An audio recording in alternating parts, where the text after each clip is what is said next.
ಬಹಳಷ್ಟು ಹೆಣ್ಮಕ್ಳು ಕಿರ್ಚಾಡ್ತಾರೆ, over react ಮಾಡ್ತಾರೆ. ಬಟ್ ಯಾಕೆ ಹೀಗಾಗುತ್ತೆ ಅಂತ ಒಂದೆರಡು ಉದಾಹರಣೆ ಕೊಡ್ತೀನಿ. ನೀವು ಯಾರ್ದಾರ ಹೆಸರು ಕರಿತೀರಾ, ಅವ್ರಿಗೆ ಕೇಳಿಸೋದಿಲ್ಲ ಅನ್ಕೊಳ್ಳಿ. ಅವಾಗ ನೀವು ಇನ್ನಷ್ಟು ಜೋರಾಗಿ ಆ ಹೆಸರನ್ನ ಕರಿತೀರಾ. ಮತ್ತು ಅವ್ರು ಕೇಳಿಸ್ಕೊಂಡ್ಲಿಲ್ಲ ಅಂತ ಹೇಳಿದ್ರೆ ಕಿರ್ಚಿ ಹೇಳ್ತೀರಾ.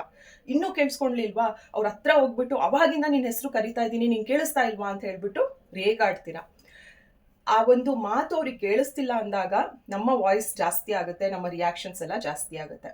ಇನ್ನು ರಿಯಲ್ ಲೈಫಲ್ಲಿ ನಿಮಗೇನೋ ಬೇಜಾರಾಗಿರುತ್ತೆ, ನಿಮ್ಮ ಹಸ್ಬೆಂಡ್ ಜೊತೆ ಶೇರ್ ಮಾಡಬೇಕು ಅಂತ ನೀವು ಕೂತ್ಕೊಳ್ತೀರಾ. ಬಟ್ ಅವರು ಫೋನ್ ಸ್ಕ್ರೋಲ್ ಮಾಡ್ತಾ ಇರ್ತಾರೆ, ನಿಮ್ಮ ಮಾತುಗಳನ್ನ ಕೇಳಿಸ್ಕೊಳ್ಳೋದಿಲ್ಲ. ಮೊದಲನೇ ಸತಿ ನೀವು ಅಯ್ಯೋ ಫೋನ್ ನೋಡಬೇಡಿ, ನಾನು ನಿಮ್ಮ ಹತ್ರ ಏನೋ ಹೇಳ್ಕೋಬೇಕು ಅಂತ ಹೇಳ್ತೀರಾ. ಎರಡನೇ ಸತಿ ನೀವು ಪ್ರಯತ್ನ ಮಾಡಿದಾಗಲೂ ಕೂಡ ಅವ್ರು ಫೋನ್ ಸ್ಕ್ರೋಲ್ ಮಾಡ್ತಾನೇ ಇದ್ದಾಗ ನಿಮಗೆ ನಾನು ನಿಮ್ಮ ಹತ್ರ ಏನೋ ಮಾತಾಡ್ತಾ ಇದ್ದೀನಿ, ನೀವು ಫೋನ್ ನೋಡ್ಕೊಂಡು ಕೂತಿದ್ದೀರಾ ಅಲ್ಲ ಅಂತ ಸ್ವಲ್ಪ ಜೋರಾಗಿ ಹೇಳ್ತೀರಾ. ಅದೇ ಪದೇ ಪದೇ ಆದಾಗ 3 ಹೊತ್ತು ಫೋನೇ ನೋಡ್ತಾ ಇರ್ತೀರಾ, ನನ್ನ ಮಾತೇ ಕೇಳಿಸ್ಕೊಳ್ಳೋದಿಲ್ಲ, ನಾನು ಯಾರ ಹತ್ರ ಎಲ್ಲ ಹೇಳ್ಕೋಬೇಕು ಅಂತ ನೀವು ಕಿರ್ಚಾಡೋದಕ್ಕೆ ಶುರು ಮಾಡ್ತೀರಾ.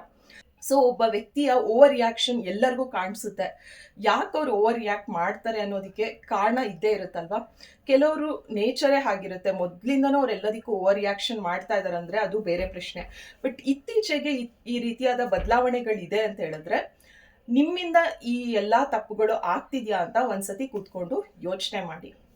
ಇದು ಒಂದು ಫೇಸ್ ಆದರೆ ನೆಕ್ಸ್ಟ್ ಫೇಸ್ ಏನು ಗೊತ್ತಾ, ಇಷ್ಟು ಕಿರ್ಚಾಡಿ ಮಾತಾಡಿ ಹತ್ತು ಏನೇ ಮಾಡಿದ್ರೂ ರೆಸ್ಪಾನ್ಸ್ ಇಲ್ಲ, ನಾನು ಹೇಳೋದು ಯಾರೂ ಕೇಳಿಸ್ಕೊಳ್ತಿಲ್ಲ ಅಂದಾಗ ಸೈಲೆಂಟ್ ಝೋನಿಗೆ ಹೋಗ್ತಾರೆ.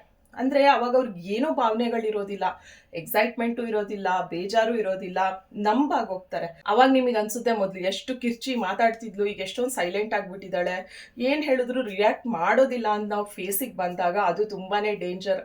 ಆಮೇಲೆ ಅವ್ರನ್ನ ವಾಪಸ್ ನಾರ್ಮಲ್ ಮಾಡೋದಕ್ಕೆ ತುಂಬ ಕಷ್ಟ ಆಗುತ್ತೆ, ಜಾಸ್ತಿ ಎಫರ್ಟ್ ಬೇಕಾಗುತ್ತೆ. ಈ ವಿಡಿಯೋ ಯಾರಿಗಾದ್ರೂ ಉಪಯೋಗ ಆಗುತ್ತೆ ಅಂದರೆ ವಿಡಿಯೋನ ಶೇರ್ ಮಾಡೋದು ಮರಿಬೇಡಿ. Thank you.